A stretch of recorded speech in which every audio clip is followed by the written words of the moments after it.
Glória a Deus, a graça e a paz, meus amados. Bom dia. Glória a Deus. Que privilégio mais uma manhã poder estar aqui com os irmãos e poder compartilhar um pouquinho da palavra de Deus, compartilhar aquilo que Deus colocou no meu coração, com essa vida da igreja.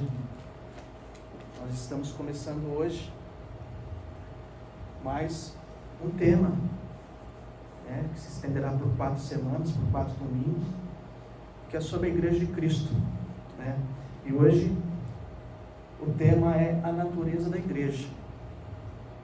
Nós já estamos aí caminhando já para o 2º, 3º mês, Nós começamos com o tema sobre transformação, sobre metanoia, sobre mudança de pensamento, mudança de atitude, mudança de vida, transformação. Depois nós falamos sobre santidade, que nós devemos ser um povo separado, um povo exclusivo de Deus, porque sem santidade a gente sabe que nós não vamos ver Deus. E agora nós vamos partir para a igreja. Vamos aqui aprender sobre a natureza, sobre o propósito da igreja, sobre uma igreja geracional, e sobre igreja como uma família para se viver, para se estar. E hoje nós vamos falar sobre a natureza, como a igreja surgiu, quais os aspectos sobre essa natureza. Então eu gostaria que os irmãos abrissem comigo lá em Mateus 16, que é a partir daí que nós vamos ter uma ideia, nós vamos ter o conhecimento daquilo que o Espírito Santo tem para falar em nossos corações aqui nesta manhã. Glória a Deus.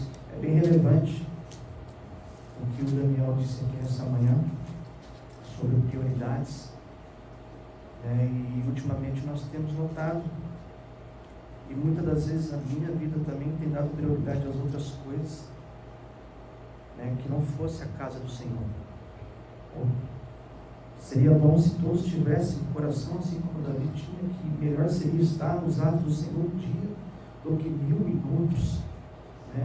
Isso não quer dizer que qualquer domingo você não possa estar aqui por força maior, mas, irmãos, que a prioridade seja o reino, que a nossa prioridade seja estar na casa de Deus, que a nossa prioridade seja fazer a obra do Senhor. Então, muitas coisas a igreja tem que rever. É por isso que nós estamos partindo desses temas sobre transformação, sobre santidade, e o que é a igreja, justamente para isso, para nós definir as nossas prioridades, para nós entender que a nossa vida tem que ser um caminho que vai em direção. Nós temos que deixar tudo para trás, como o pastor disse, e seguir para frente, ao alvo, a nossa soberana vocação, seguir para o reino. É isso que nós temos que ter em mente. E eu louvo a Deus por ter colocado esse tema no coração do pastor, porque, irmãos, para mim tem sido de grande valia. Deus tem tirado esse escamas dos meus olhos. Deus tem me despertado para algo novo, algo diferente. Um ano atrás, irmãos, falo assim, um ano atrás, mas alguns anos atrás, eu sinceramente não tinha mais força, não tinha vontade. Inclusive no curso que a gente fizemos sobre homens, eu falei para o pastor, eu quero ficar no meu cantinho, eu gosto de ficar ali, não quero ter responsabilidade, eu sei que eu tenho o chamado de Deus, mas hoje meu coração está machucado ainda por coisas que aconteceram no passado. Mas, irmãos, esquece isso, irmãos. A gente tem que aprender que palavras vão magoar, palavras vão machucar, atitudes vão fazer você querer desistir, irmãos. Mas nossos olhos, nosso foco tem que estar em Cristo, tem que estar na eternidade. As coisas são transitórias aqui na terra, são passageiras. E o que o pastor falou, o inimigo, o diabo, ele não quer ver sua morte, ele quer te destruir dia após dia. Ele quer te desanimar. Irmãos, nós vamos aprender aqui que nós somos membros, nós temos dons. Nós temos que colocar esses dons que Deus colocou na nossa vida para que a igreja cresça, para que a igreja frutifique. Louvado seja o nome do Senhor. Vamos lá. Mateus 16, 13. Melhor, 18. 18 e 19. Jesus dizendo para Pedro: Eu também eu te digo que tu és Pedro, e sobre esta pedra edificarei a minha igreja, que as portas do inferno não prevalecerão contra ela. Eu te darei a chave do reino dos céus. Tudo que ligares na terra será ligado nos céus, e tudo que desligares na terra será desligado no céu. Amém, meus queridos? Como estava dizendo, nós vamos partir para esse tema sobre igreja. E a gente vai entender um pouquinho do que é a igreja. Qual é a função, qual é a natureza, né? Qual os aspectos que fazem com que essa igreja seja edificada, seja a igreja que nós estamos aqui, por exemplo, nessa manhã.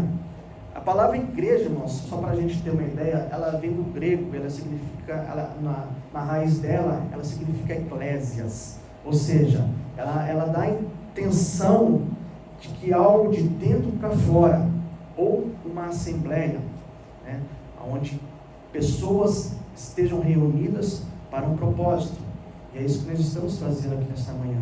Estamos aqui reunidos para um propósito, né? O termo igreja, para nós termos uma ideia, ela foi dita pela primeira vez por Jesus aqui. Justamente aqui no versículo 16, no versículo 18 do capítulo 16 de Mateus, primeira vez que foi mencionada a palavra igreja. Mas isso não quer dizer que lá no Antigo Testamento já não tinha uma alusão sobre o que seria a igreja, do que era a igreja. A palavra igreja não estava lá no Velho Testamento, mas a ação indicava que existia uma igreja no Velho Testamento. Assim como na Bíblia não diz, não menciona a palavra trindade, mas nós sabemos pela ação, porque nela nós aprendemos que existe a trindade, que Deus é o Pai, que Jesus é o Filho, que o Espírito Santo fazem parte dessa trindade. E assim nós entendemos também que mesmo a palavra igreja não está sendo mencionada lá no Velho Testamento, ela existiu. Deuteronômio 14:2 diz assim, Deus falando para o povo de Israel: pois sois povo santo ao Senhor vosso Deus. O Senhor vos escolheu dentre os povos, dentro de todos os povos que há na face da terra, para lhes serdes o seu próprio povo. Então Deus já estava dando uma ideia do que seria uma igreja. O que seria a igreja? Um povo separado, um povo escolhido, uma nação especial, né? E o que nós aprendemos aqui, irmãos, que nós somos igreja. E lá em 1 Pedro 2:9 diz assim: vós, porém, sois geração eleita, sacerdócio real, nação santa, povo adquirido, para anunciar as grandezas daquele que vos chamou das trevas para a maravilhosa luz. Então, amados, aqui Pedro, ele já estava falando que a igreja de Cristo era uma geração, né? Era um povo eleito, era uma geração, um povo santo, assim como Deus falou para o povo de Israel. Então, a igreja, irmãos, a gente aprende aqui, não é 4 paredes. Nós vamos aprender que igreja não é esse templo, não é esse edifício. A igreja somos nós, cada um de nós somos igreja. A palavra eclésias, amados, ela não é no singular, ela é no plural. Ela dá a entender que eu sozinho, eu não sou igreja, mas quando eu estou aqui com os irmãos, aí sim, ela é pluralista, ela é no plural. Então a igreja, para ser igreja de Deus, tem que ter reunião, tem que ter uma assembleia, para que seja entendido o que é uma igreja de Deus. E a igreja ela foi fundada por quem, irmãos? Por próprio Jesus, né? Aqui em Mateus ele diz, né, para Pedro, diz para os seus discípulos que estavam ali, que Jesus olhou para Pedro e disse: Pedro, tu és Pedro, apontando para Pedro, né? Que Pedro teve uma revelação de Deus. E o que aconteceu no contexto desse texto? Jesus perguntou para os seus discípulos: o que o povo aí fora dizem quem eu sou, quem é o Filho do Homem? O que eles estão falando de mim? Uns falam que é João Batista, outros falam que é Jeremias, outro fala que é fulano e tal, outro fala... E eu? Jesus olhou para os seus discípulos e falou assim: e eu? O que vocês acham que eu sou? Foi aí que Pedro tomou a palavra e disse: tu és o Cristo, o Filho do Deus vivo. Jesus Cristo olhou para Pedro e disse: Pedro, isso não procede de ti. Isso foi uma revelação de Deus para a sua vida. O que eu aprendo aqui, irmãos? Nós só estamos aqui. A igreja do Senhor só está aqui nessa manhã porque nós entendemos isso. Que Jesus Cristo, Ele é o nosso Deus. Jesus Cristo, Ele é o nosso Redentor. E quando nós confessamos isso, irmãos, automaticamente nós fazemos parte dessa igreja de Cristo. E ali Jesus já estava dando a entender para os seus discípulos como seria, né? Como seria a base da igreja, como seria esse entendimento. Então, o primeiro entendimento para ser igreja é declarar que Jesus Cristo é o Senhor. A palavra Cristo significa Messias, o escolhido.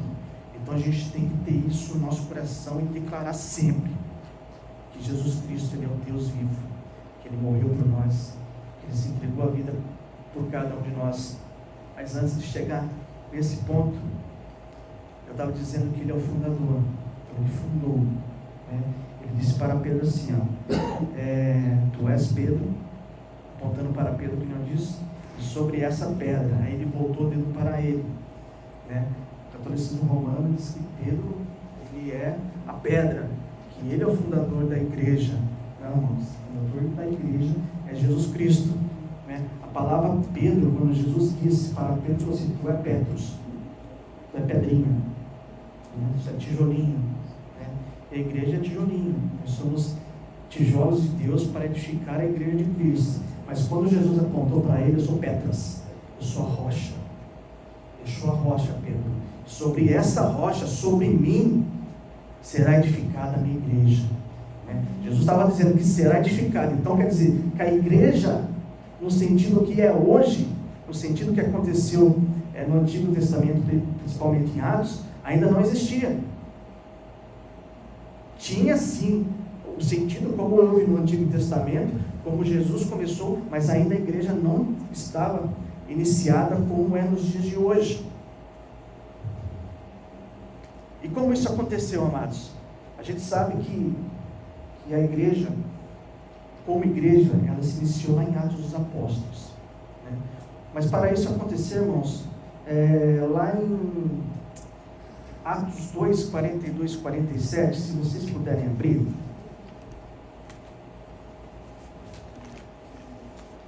Glória a Deus. Atos dos Apóstolos.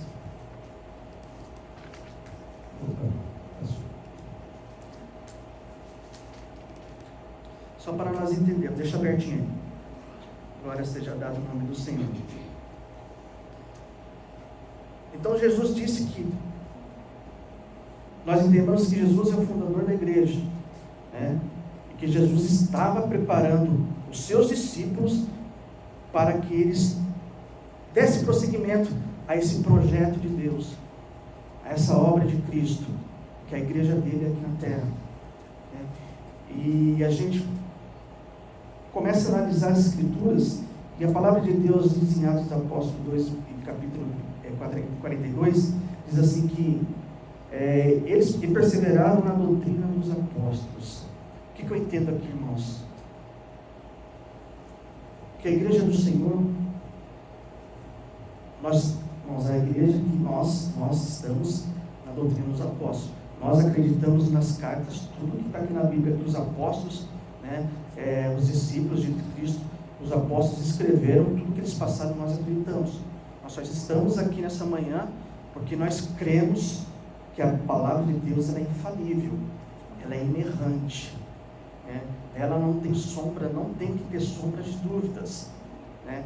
E eu entendo quando a palavra aqui em Atos dos Apóstolos diz que a igreja ela estava perseverando na doutrina dos apóstolos. Eu começo, irmãos, a enxergar a forma que Jesus tratava os seus apóstolos, a forma que Jesus ensinava os seus apóstolos. Para quê? Para a preparação da igreja, né?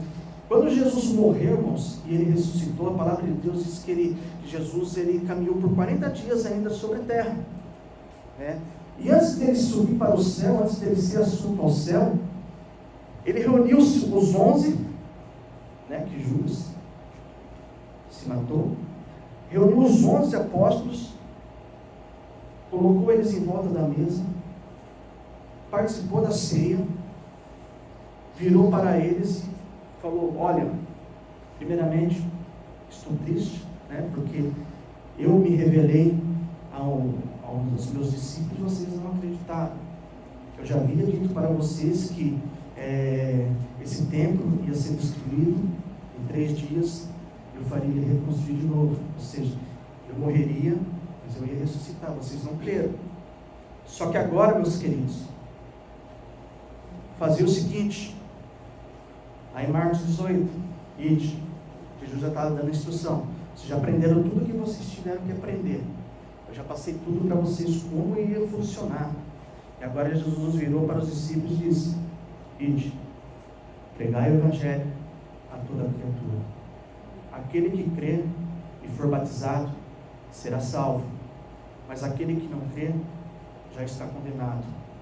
Eis que darei para vós poder para expulsar demônios, para pegar em serpentes, para curar, e se de alguma forma tomar alguma coisa mortífera, nada vos fará mal. Ide e fazei discípulos. Irmãos, quando Jesus estava dizendo isso, depois de dizer essas coisas, a palavra de Deus diz que Jesus, ele foi assunto aos céus, e os apóstolos acompanharam a subida de Cristo até o céu, e ficaram olhando, atônitos. E lá em Atos 1, a palavra de Deus diz que quando Jesus chegou ao céu, que uma nuvem tampou, 2 anjos olharam para baixo e olharam, e viram que os apóstolos estavam olhando para o céu. Os anjos desceram e falaram: meus queridos, esse mesmo Jesus que vocês viram subir, da mesma forma ele vai voltar. Tipo assim, vamos fazer o que Jesus falou, parem de ficar olhando para o nada. Jesus te deu umas prioridades agora. Vai, edifique a minha igreja. Foi um start, foi um alerta. Pare de olhar para o nada. Mas às vezes a gente fica perdido, desnorteado, olhando para o céu, esperando alguma coisa. Mas nós já sabemos muito bem o que nós temos que fazer. A gente sabe muito bem em quem nós temos confiado e para quem entregar os nossos anseios, os nossos problemas, as nossas dificuldades. Nós temos que parar, irmãos, de ficar parados, olhando para o nada. A igreja, irmãos, é movimento. A igreja não é uma coisa inerte, uma coisa parada. A igreja é como um rio que flui, irmãos. Não para, não pode parar. A gente tem que parar de ficar olhando para aquilo que não edifica, para aquilo que não prospera, para aquilo que não flui. Nós temos que olhar para Cristo, irmãos. Porque tudo que Ele prometeu, tudo aquilo que Ele nos ensinou, tudo aquilo que nós estamos aprendendo, irmãos, é que os anjos dizem, do mesmo jeito que Ele subiu, Ele vai nos voltar para buscar a sua igreja, para buscar a sua noiva, para buscar os filhos que estão esperando, que estão fazendo a sua vontade. Aleluia. Antes de dizermos na profundidade o que é igreja, eu quero dizer para vocês o que não é a igreja. Eu já disse que é edifício, as 4 paredes, ela não é igreja. Assim como um clube social também não é uma igreja, onde as pessoas se reúnem, pagam ali uma mensalidade para fazer parte de um clube, se reunirem para ter os seus momentos de lazeres. Também não é um negócio. A igreja não é um negócio, mas aqui a gente não negocia nada, aqui a gente não vende nada, aqui a gente não faz negócio. A igreja de Cristo não é um negócio, também não é uma fraternidade que também não é muito difícil, como eu já disse, né? Embora muitas das vezes nós acabamos falando, nós acabamos ensinando que é um edifício, né? É errado, segundo a Bíblia é errado, mas o edifício é o lugar onde a igreja de Deus se reúne, né? Para a gente ter um entendimento melhor, quando Pedro foi preso, né, que Herodes tinha pegado Tiago, tinha matado, né, a espada, Pedro estava preso. E o que aconteceu? A igreja estava reunida em uma casa. A igreja estava em uma casa, orando incessantemente, até que Deus enviou um anjo e livrou Pedro da prisão. Então isso dá uma ideia que a igreja somos nós. O pastor já disse aqui no começo, Coríntios 3,16, eu lembrei porque a gente sempre lembra de João 3,16, então ficou fácil, né? Que nós somos templo do Espírito de Deus, né? Se nós somos templo do Espírito de Deus, agora a gente vai entender o que é a igreja. Nós somos essa igreja, nós somos o templo de Deus, aonde o Espírito dele habita dentro de nós, né? E essa igreja, irmãos, eu estava falando sobre a ascensão de Jesus Cristo, agora eu quero dizer o início, da onde começou a igreja de Cristo, os seus primeiros passos, né, até chegar na sua natureza, né? A palavra de Deus diz lá em Atos dos Apóstolos, no capítulo número 2, que estavam todos aonde? Reunidos no único lugar. O que eles estavam fazendo? Estavam ali no ensino dos apóstolos, estavam ali orando, estavam ali cantando. Uma igreja é para isso, oração, louvor, né, palavra.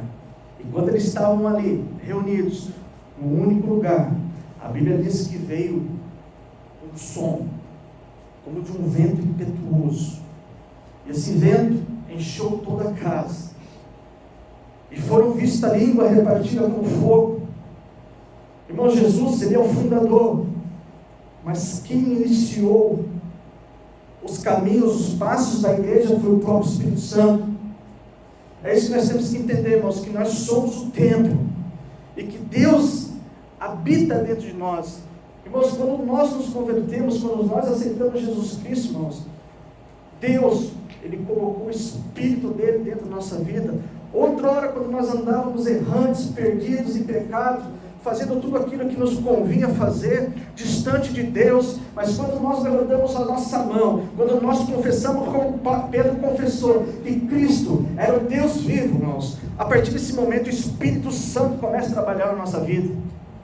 E quando ele começa a trabalhar na nossa vida, irmãos, as prioridades têm que ser outras, a nossa vontade é mudada.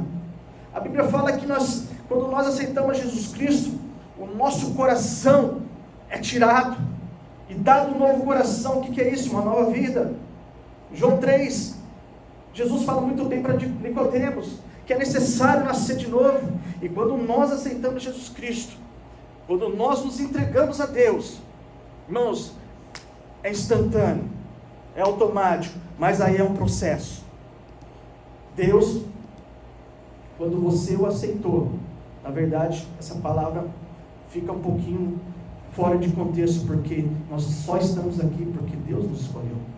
Não foi nós que escolhemos a Deus, mas Deus nos escolheu, e escolheu para que nós desse frutos, né? Então, a palavra, a expressão, eu aceitei, né, ela fica um pouco fora de contexto, mas é isso que nós fizemos, nós o aceitamos, mas antes de nós aceitar Cristo, Ele nos aceitou primeiro.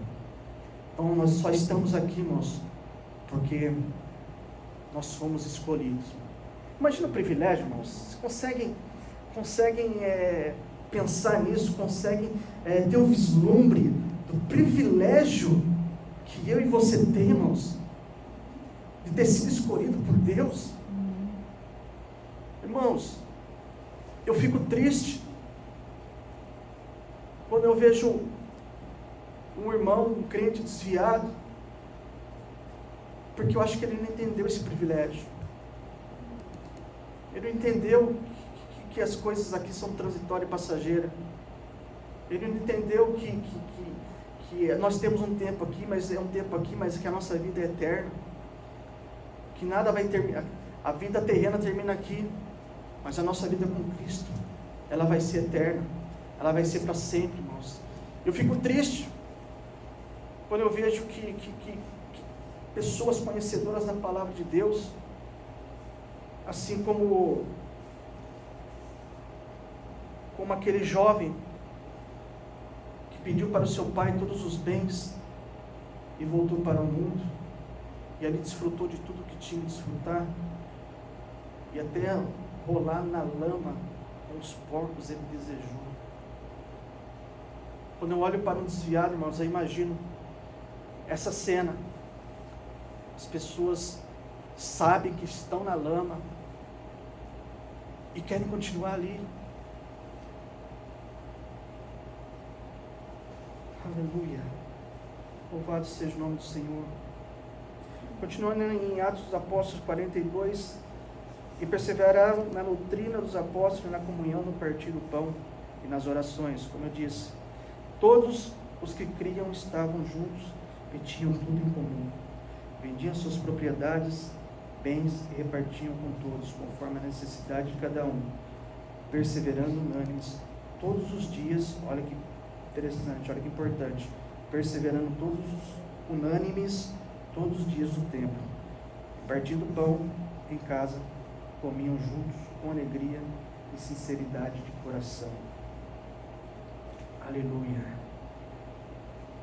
Qual que é o nosso desejo, irmãos? A gente vê que a igreja primitiva era todo dia, irmãos, reunidos, juntos.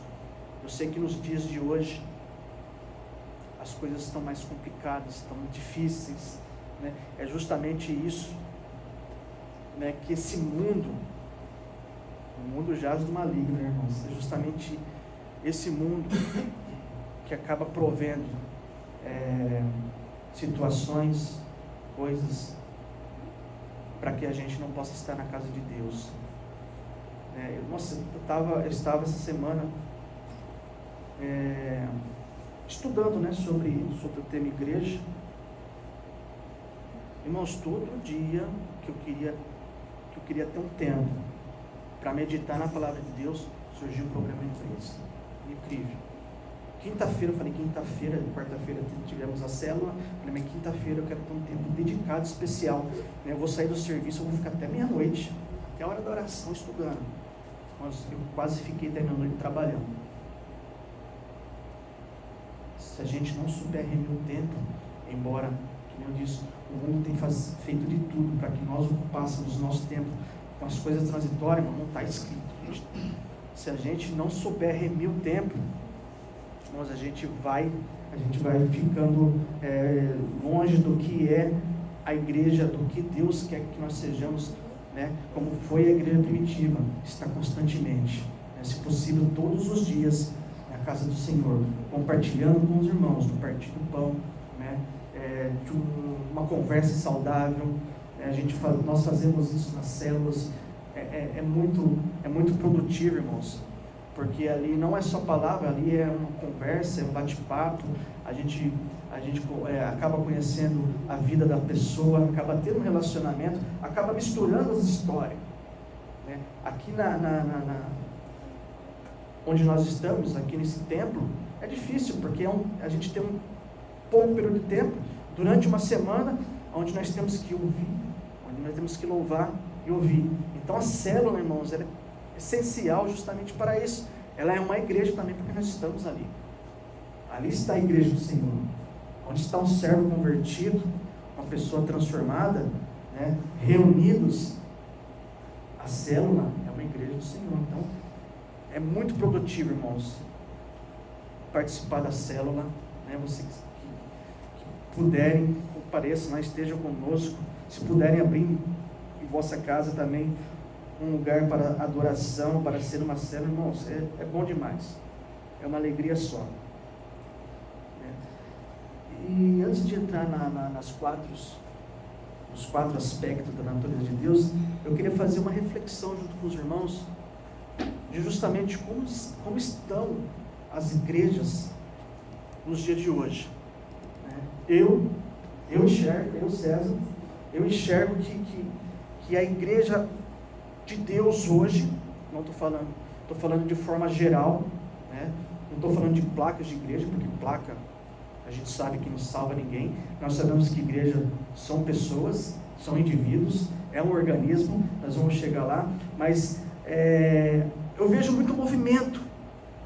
Eu vejo que a igreja atual, existe muito movimento de pessoas, igrejas abarrotadas de pessoas, né? Mas que não têm discipulados, pessoas que são simpatizantes. Antigamente não tinha crente simpatizante, não, irmãos. Antigamente, irmãos, a pessoa era crente mesmo. A pessoa não sentava no banco porque era um simpatizante e só está aqui por medo de morrer e ir para o céu. Isso é errado. A gente não tem que estar na igreja por medo de morrer e não ir para o céu. A gente tem que estar na igreja para fazer a obra que Cristo, né, pediu para que nós fazêssemos. E ir para o céu, né, é uma consequência daquilo que você está fazendo para Ele. Então eu enxergo a igreja hoje, irmãos, dessa forma, um movimento de pessoas, um palco de shows. Muitas das igrejas usam o templo para entretenimento, só para atrair pessoas. E não é isso que Deus quer. Não é esse o cerne da igreja. A igreja é para reunir pessoas que foram transformadas, pessoas que foram convertidas, pessoas que estão no mesmo propósito. A palavra, nós vamos entrar agora no primeiro aspecto, que é comunidade. E esse aspecto de comunidade, irmãos, tem muito a ver com isso. A palavra no grego quer dizer koinonia, que significa ajuntar, agrupar, união, estar juntos, no mesmo propósito. Eu espero, irmãos, que nós estejamos aqui nessa manhã, com um único propósito. Esse propósito é de adorar a Deus, de exaltar a Deus, de glorificar, de exaltar, de entender a obra redentora de Cristo na cruz do Calvário, de entender que nós temos que praticar o ID de Jesus Cristo e anunciar ao mundo que Jesus Cristo está vivo e quer salvar o vil pecador. Nós temos que estar nesse mesmo propósito, irmãos. Deus leva tão a sério, irmãos, essa palavra comunhão, né, que comunidade tem muito a ver com comunhão, que Ele nos manda preservá-la. Irmãos, se nós não tivermos comunhão um com o outro, o significado de igreja já não existe mais. Eu lembro muito bem do pastor Liel, lá no começo, dizendo que nós temos que misturar as nossas histórias.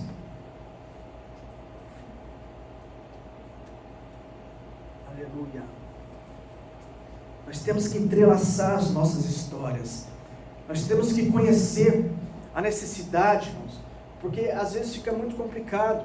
Às vezes o irmão está passando por algum problema, e por ser uma igreja tão distante, acaba não conhecendo a vida dessa pessoa, e muitas das vezes não tem como nós ajudarmos, a não ser que o Espírito de Deus revele ao nosso coração. Mas o importante, irmãos, é viver em comunhão, que é o primeiro aspecto da natureza de Cristo, é que nós vivamos de uma forma a conhecer a necessidade, a vida de cada um, para que nós possamos, como igreja, estender as mãos e ajudar. Efésios 4:3 diz assim, Paulo dizendo: façam todo o esforço para conservar a unidade do Espírito pelo vínculo da paz. Romanos 14:19 diz assim: por isso esforcemos em promover tudo quanto produz a paz e a edificação mútua. Irmãos, nós temos que, Deus está dizendo, nós temos que se esforçar.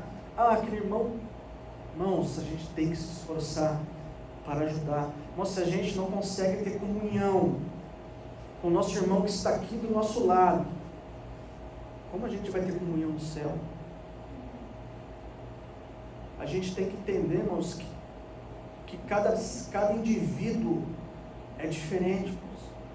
Cada ser humano é diferente. A sua história é diferente, a história de um é diferente da do outro. Ninguém sabe o que essa pessoa passou no passado, né? E a gente acaba conhecendo a pessoa aqui na igreja. Tem pessoas que têm, pessoas que são mais explosivas, como Pedro era. Tem pessoas que eram mais amáveis, como João era.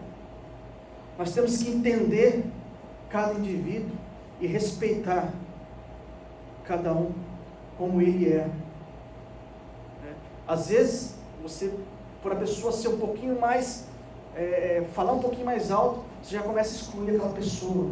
Não, irmãos, nós temos que viver em comunidade. Para viver em comunidade, comunhão, em união, nós temos que entender, um por um, cada membro dessa igreja, cada membro dessa família, nós temos que entender. E a palavra que reforça essa palavra, comunhão, seria harmonia. Viver em harmonia, né? Cada um partilhando daquilo da igualdade, partilhando de tudo aquilo que Deus tem colocado na nossa vida. E Pedro 3, 8, 9 diz assim: finalmente sejam todos o mesmo sentimento, aleluia, compassivos, cheios de amor fraternal, misericordiosos e humildes, não paguei mal por mal, nem injúria por injúria, pelo contrário, bendizei, pois para isso fosse chamados, a fim de receberem bênçãos por herança. Aleluia. Então, o primeiro aspecto, irmãos, comunhão, comunidade, união, viver em harmonia. O segundo aspecto que eu quero passar para os irmãos, família. Aleluia. Sabia que Deus tem uma família na terra? E ela se chama igreja. Nós somos, irmãos, parte da família de Deus. O apóstolo Paulo, ele disse em suas cartas mais de 80 vezes a palavra irmão. João, em uma das suas cartas, ele nos chamou de filhinhos. Deus, o Pai, nos chamou de filhos. Então, meus queridos, nós fazemos parte da família de Deus. Efésios 1:5 diz assim, e nos predestinou para Ele, para a adoção de filhos, por meio de Jesus Cristo. Então, amados, por meio de Jesus Cristo, nós somos filhos de Deus. Por meio da morte de Cristo na cruz do Calvário, nós fomos predestinados. Por que predestinados? Porque é só a partir do momento que você reconhece e você aceita a morte de Cristo, que você aceita a redenção do Calvário, aí sim você passa a ser um filho de Deus. Romanos 8:29 diz assim: Jesus é o primogênito entre muitos irmãos. Irmãos, já pararam para meditar que Jesus é o primogênito, que ele é o irmão mais velho? E você sabe que o irmão mais velho, irmãos, ele sempre tem um cuidado de ajudar o irmão mais novo. Eu vejo muitas histórias, eu já vi muito também nas escolas, briga entre crianças, né? E chegava o irmão mais velho, irmão, que você não vai pôr a mão, não.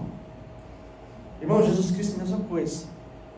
Quando o diabo vem, querendo colocar a mão na vida do irmão dele, do irmão mais novo, ele vira para o diabo e fala que não, que somos irmãos mais novos.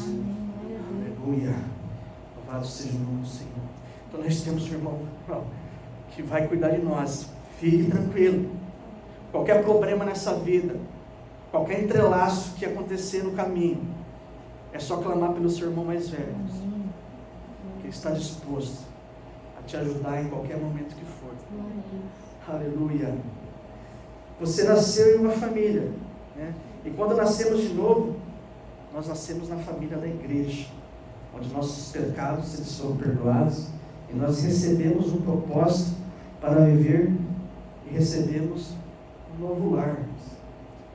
Então, Jesus disse que Ele não deixaria a igreja órfã, mas em que ele daria o Espírito Santo, porque ele estava indo preparar um novo lar, ele estava indo preparar um lugar. É lá onde todos os irmãos, que nós ainda não conhecemos, é lá onde toda a igreja de Cristo espalhada pela face dessa terra, é lá, esse lar, onde nós vamos viver uma comunhão eterna. Então nós precisamos entender que a igreja de Deus, ela é uma família. E nessa família, irmão, não pode faltar amor, não pode faltar respeito, não pode faltar perdão, não pode faltar cuidado, não pode faltar carinho, não pode faltar paciência e respeitar, como eu disse, a diferença de cada um. Aleluia. 1 Timóteo 5:1-2 diz assim: não seja duro ou impaciente com um homem mais velho, fale com ele como falaria com seu próprio pai, e com os mais jovens como se fossem irmãos. Honre com reverência a mulher mais velha, como faria com sua mãe, e as mais jovens como se fossem irmãos. Irmãos, Deus está dizendo aqui para a gente respeitar os mais velhos, respeitar aqueles que fazem parte dessa família. Uma família, o que manda numa família é o relacionamento. Então que o nosso relacionamento, irmãos, como família de Deus, seja um relacionamento saudável, baseado no amor de Cristo. Aleluia. O terceiro aspecto que eu quero dizer sobre a igreja, aleluia, é sobre o corpo. Eu quero correr um pouquinho aqui, irmãos, aqui pensando assim, e depois falar sobre o rebanho. Aleluia. Como corpo, irmãos, a Bíblia diz que Cristo, Ele é a cabeça da igreja, e que nós somos seu corpo. A igreja é o corpo de Cristo, e que nós somos membro desse corpo. No começo, quando ele diz assim que Deus distribuiu dons para os seus filhos, e esses dons têm que ser usados a serviço da obra de Deus, Deus está dizendo que cada membro, ele tem um dom específico para a obra de Deus. Deus está dizendo aqui que cada membro, que cada um de vocês tem um dom especial para ser usado na obra de Deus. E quando um desse membro é perdido, irmãos, imagina o nosso corpo, irmãos. Se a gente perder um dedo, se a gente perder qualquer membro que for do nosso corpo, fora do corpo, o que acontece? Apodrece, não serve para mais nada, vai voltar para a terra. E nós, como membro, irmãos, temos que estar conectados no corpo de Cristo, porque se nós desconectarmos do corpo, né, de Cristo que é a cabeça, se nós desconectarmos da igreja, que é o corpo, nós somos um membro, o corpo é a igreja, se nós desconectarmos, irmãos, nós vamos apodrecer, vamos morrer.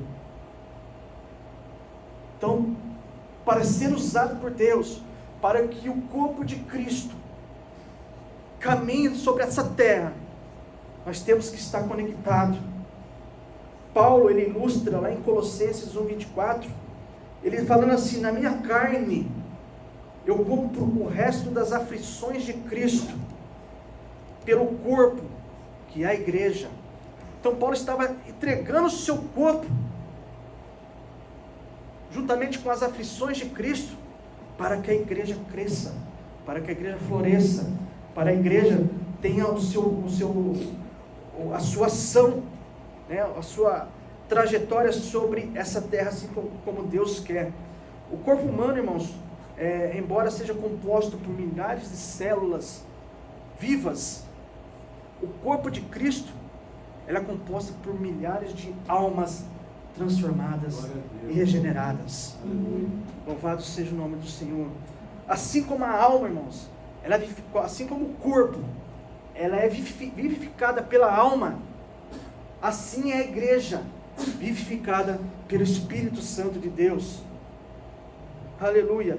W.H. Dunphy, ele escreveu o seguinte, irmãos, está falando de Jesus, unicamente ele, dos fundadores de religião, produziu um organismo permanente, uma união permanente de mentes e almas concentrados em torno de sua pessoa. os cristãos não são meramente seguidores de Cristo, senão membros de Cristo e membros um dos outros. O Buda reuniu sua sociedade de esclarecimentos, mas a relação entre eles não passava de externa, de mestre para seus alunos. O que os une é a doutrina e não a sua vida.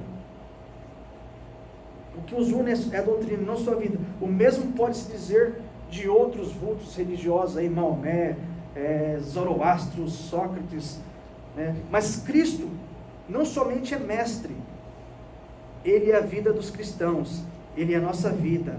O que Ele fundou não foi uma sociedade que estudasse e propagasse suas ideias, mas um organismo que vive por sua vida, um corpo habitado e guiado pelo seu Espírito.